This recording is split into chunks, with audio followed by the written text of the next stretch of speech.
He was an assistant football coach at the school and also worked security. The team saying the coach selflessly shielded students from the shooter when he was shot. Senate Majority Leader Mitch McConnell has called for a moment of silence at noon in the Senate to remember victims of the attack. A big win for Team USA at the Winter Olympics. ABC's Alex Jones and Songchang. Michaela Schifrin finally making her 2018 Olympic debut here after several delays due to wind, and she got off to a blazing start, capturing gold in the women's giant slalom. She was trailing by 0.2 of a second. She used her hard-charging final fast run to win her second career gold medal. Norway took silver, Italy bronze. High over our heads today, 2 astronauts are taking a walk outside the International Space Station. They're trying to fix a bulky robotic arm. You're listening to ABC News. Talk Radio 570 KBI News. Now. Good morning. I'm Eric Hines from Como 24/7 News Center. An Everett student suspected in a school shooting plot is arrested after his grandmother showed officers plans for the alleged attack. Police arrested the 18-year-old on several charges.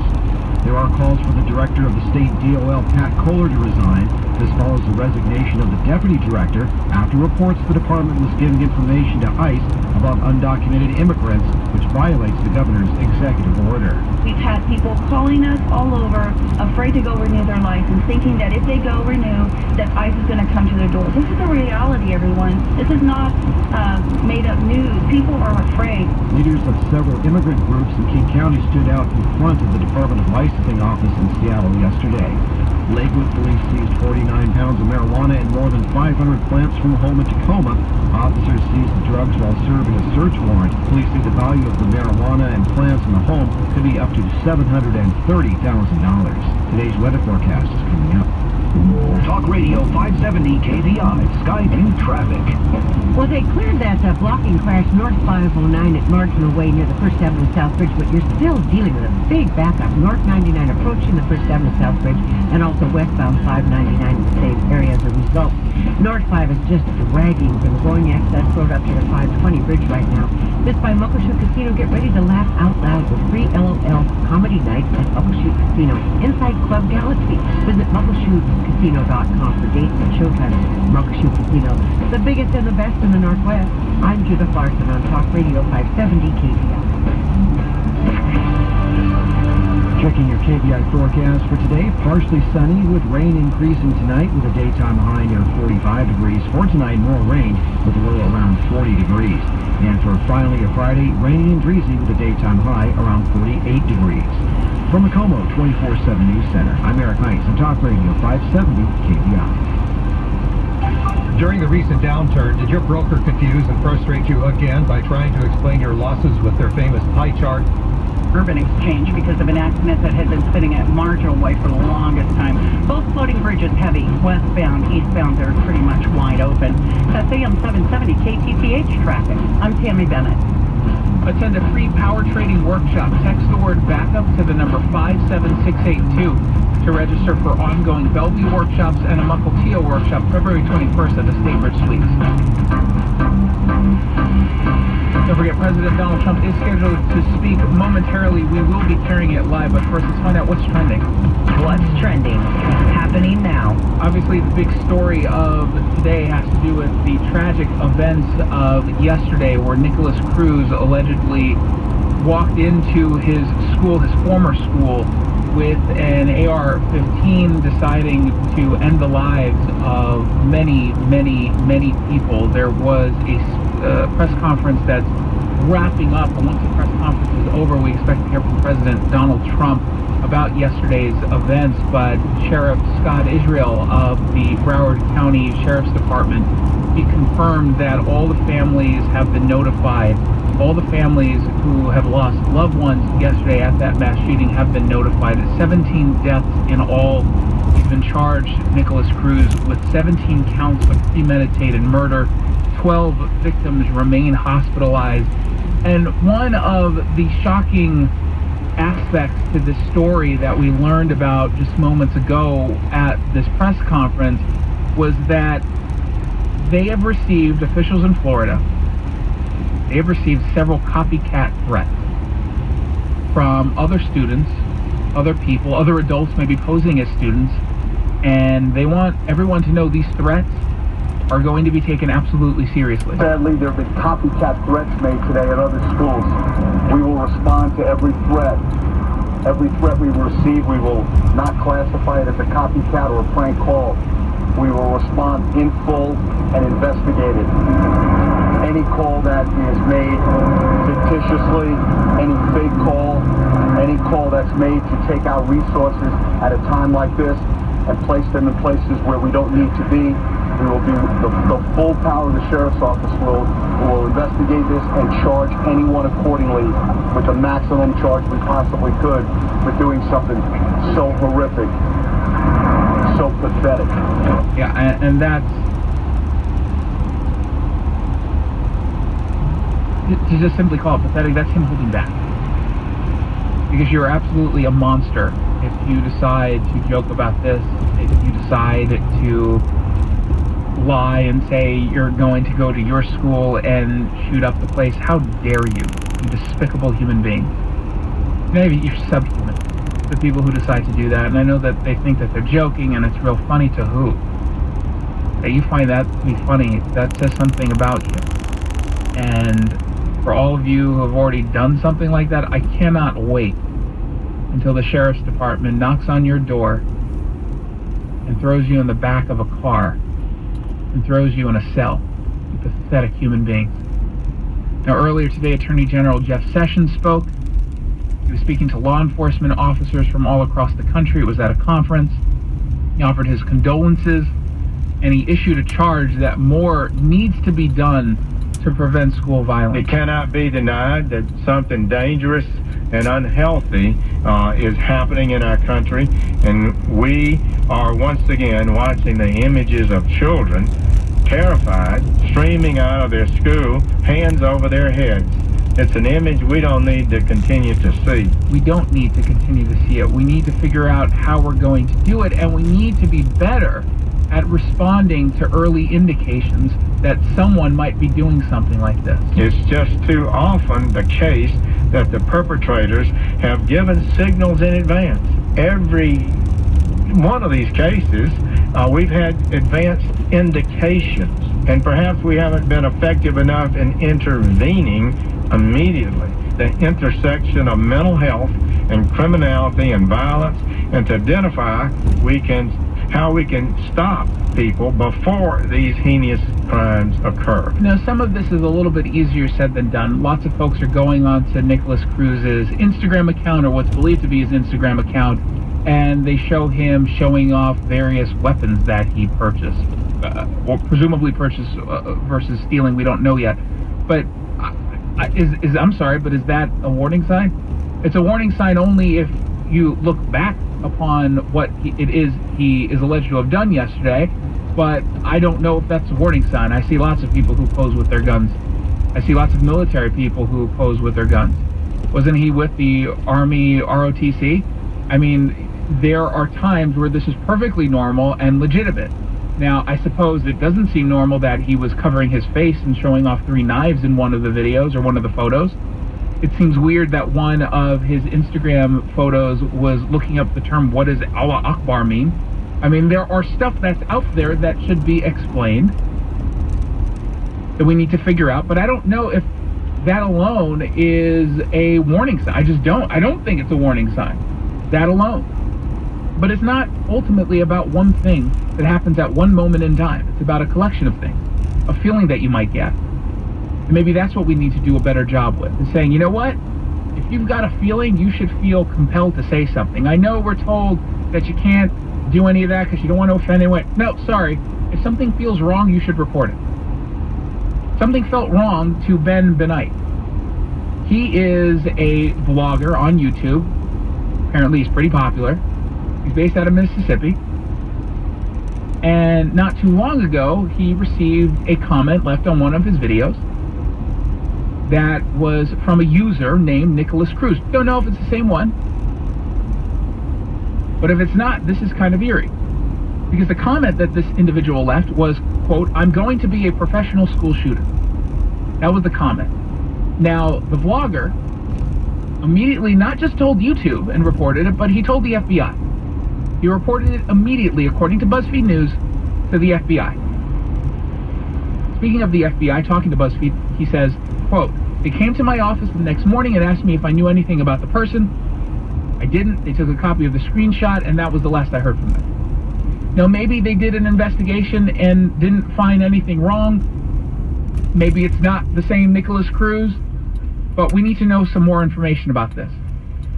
Because when you have someone out there who is, in fact, posting a whole bunch of photos about his guns and ammunition and different weaponry, and then also says, hey, I am going to be a professional school shooter, maybe we should actually act on that.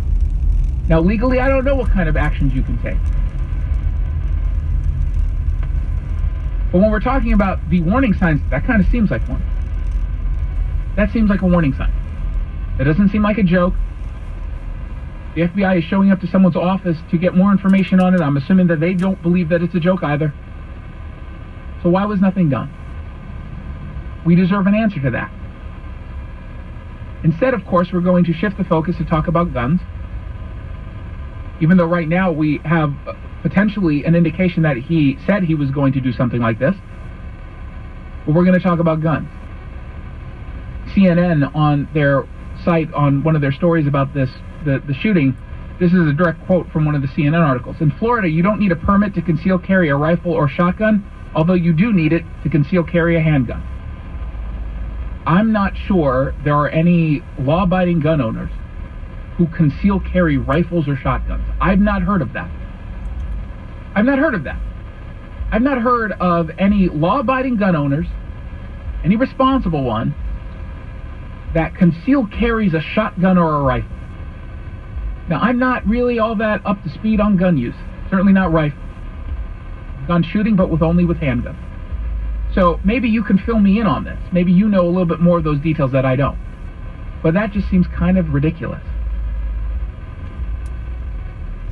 You have the Chris Murphy, the senator from Connecticut, immediately going on Twitter and going on TV as much as he can to talk about this. How many times are we going to have this story again and again and again before we decide to get rid of guns? And yet when you actually talk to some of the people who were the actual victims, not Chris Murphy, but the actual victims who were there at that school, like Senior Brandon Minoff, who was on MSNBC yesterday, he's not necessarily convinced that gun control could have stopped what happened yesterday. Gun-wise, I don't think there's any way to prevent it. You outlaw guns, just creates higher demand for it. I think it has to do with mental health, though. If he's been expelled 3 different times from 3 different schools, I think he should be helped out. Now, there are going to be voices, and we'll play some of them later on in the show, that take a position that gun control is necessary. I'm not saying we shouldn't have this debate, but doesn't it feel like we ultimately ignore a lot of the folks who say that gun control is not going to solve something like this, particularly when they're actual victims coming from the school where this happened? President Donald Trump is set to speak any moment. We will be carrying it live. We're going to take a quick break so we don't have to run into any timing issues, but we do expect him to start speaking once this press conference in Florida is over, and it's not yet over, so we expect the president to be speaking within the next few minutes. We will be carrying it live. It's time to get your work the right way with the right way traffic. Lots of improvement on southbound 405 after earlier problems. Still heavy through Newcastle, but it's getting easier by the minute. Not so much northbound 509 or 99 approaching Marginal Way after an earlier problem. Traffic is pretty much dried up in terms of slowing between 18 and 405, but we're still heavy coming over the Snohomish-King County line, both South 5 and South 405, and both floating bridges are kind of heavy in the westbound direction. Traffic is brought to you by Sherry's Restaurants. Their springberry pancakes are here. Blueberry, raspberry, triple berry toppings, whipped cream, powdered sugar, fresh, fluffy buttermilk pancakes for just $6.99 at Sherry's. AM 770 KTTH traffic. This time of year, we hear a lot about weight loss, but these programs shouldn't be filled with gimmicks, false promises, or expectations that are impossible to stick to. Imagine a quick, easy, and healthy way to lose 20 pounds, 50 pounds, 100 pounds, or even more. This is how weight loss should be. If you're ready to start, then the West Coast Weight Loss System is for you. We don't waste your time or money. That's why we designed a proven plan that gets results and won't break the bank. Our plan doesn't involve pills. There's no gross packaged foods. It's just a safe, healthy way to lose weight, and it's incredibly easy to follow. That's why we have tons of amazing success stories from all over Puget Sound. Check out our West Coast Weight Loss success stories and get your free report at westcoastweightloss.com. For a free, no-obligation consultation, call 425-739-8882 now. Here that we don't know that we need to find out. Right, and there are probably these huge red flags, and everybody, like you say, 2020, oh, you should have done this, they should have put him in jail, they should have done this, but then you walk that down the line a little bit. Right. To the point that, oh, somebody threatened me, you're going to jail. No. Somebody said something that I didn't like, you're going, but that's how that works, and that's where the full free society, when you look at it, it's built on civility, right? When you have that breakdown of civility like we have in this country now, that's where you come in and then you dictate what civility is. And that's where you lose the rights. We did not have this years ago, but you look at the mentality and indoctrination of our kids these days, and there's no religion, and it's not necessarily a religious kind of thing, but it's a morality thing. There is no morality in school that we used to have. Now it's a political morality. All right. John, I appreciate the call. Thanks very much, and call back anytime. Doug in Gig Harbor, welcome to KBI. Thanks for your patience. Hi, Kirby. Good morning. I'll be very quick. I'd like to address the actual response to the incident, and I'm a big proponent of think that we could take, like former policemen, former military personnel, have a really good training program. We don't want the schools to be like a prison where they're locked down, but if we had trained armed personnel inside at the school, these children, I think, would feel more protected, and I wonder if they had something like that this time, if some of those deaths could have been prevented. I've heard, not confirmed, but one of the early reports said there was a resource officer, a police officer assigned to the school. Now, I've not found any reference to whether, but it's a 3,000 students high school. It's a big high school. And apparently he set off the fire alarm, which was a smart thing for him to do because it created chaos and confusion without him shooting people. All of a sudden, people in the hallways, people confused. Apparently, they had a fire drill that morning, and then the fire alarm he sets off as he walks in the afternoon. So there's probably a lot of confusion. And one officer or two officers with 3,000 students in confusion trying to figure out if there's a fire, they might have been distracted. But there was, I'm trying to track that down. There's a lot of things we really don't know for sure yet.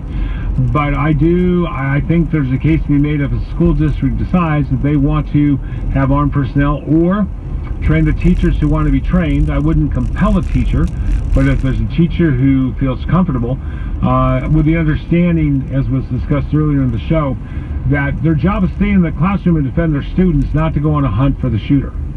Yeah, I don't think you want armed people in the hallway with the police responding, not knowing how many of the shooters and who they are, but to be in the classroom to defend your students in case somebody breaks in that door with a gun. You can't sit there and just watch them die. You can actually defend them.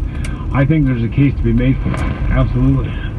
Well, I appreciate talking to you. Thank you very much. I just heard about this morning. I didn't know all of the details, but thank you. And, thanks, Doug. We'll do our best to bring it to you. We'll keep talking about this. This story I don't think is going away.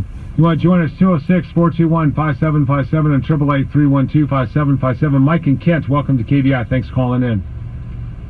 Hi, how are you doing today? I'm doing okay for Thursday.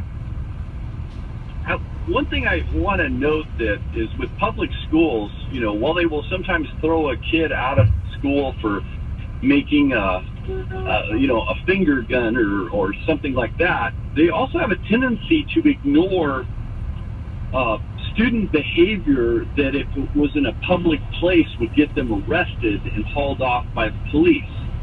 And a prime example of this is when I was stationed at Lackland Air Force Base, my stepson was going to public school, and he was routinely being physically assaulted by other students in the San Antonio School District. And the school's response was, well, they're just getting in a fight, boys will be boys. And it was just like, literally, I had to go in and explain to him in no uncertain terms that I was providing my child with a cell phone, that if he was assaulted again, he was to bypass talking to the teachers of the school and call 911. And if they interfered with his ability to report a crime, I would sue them into the dirt. And at that point, they actually started dealing with the problem. Well, we were, sometimes you have to take a stand, right? Draw that line. Yeah, but the point I'm trying to make is, okay, they have a message about it. This kid's not allowed to bring a backpack, but how many activities were he involved in that if he was doing this off campus, he would have been arrested and actually in the system at that point? Good question. Yeah. That's my concern, because I'm just based on, my own personal history, but I'm sure there's other parents who have dealt with this frustration where, little Johnny's getting slapped around in the bathroom and having his money stolen, and the school's kind of like, well, we're trying to, enforce good behavior, but we really don't think getting the police involved is the answer. Unfortunately, we've turned what was a privilege of citizenship into a right. And so education isn't that valued. It's just a place to warehouse a lot of kids. Yeah, it's babysitting service. Yeah. Mike, I've got to run. The president's about to speak, and we've got to go to speak. So I thank you for your call, and a good point to be made. We're going to take our break now, and then we'll come back when the president starts to speak. The podium's up. The cameras are ready to go. It should be any moment. 822 Talk Radio 570 KVI.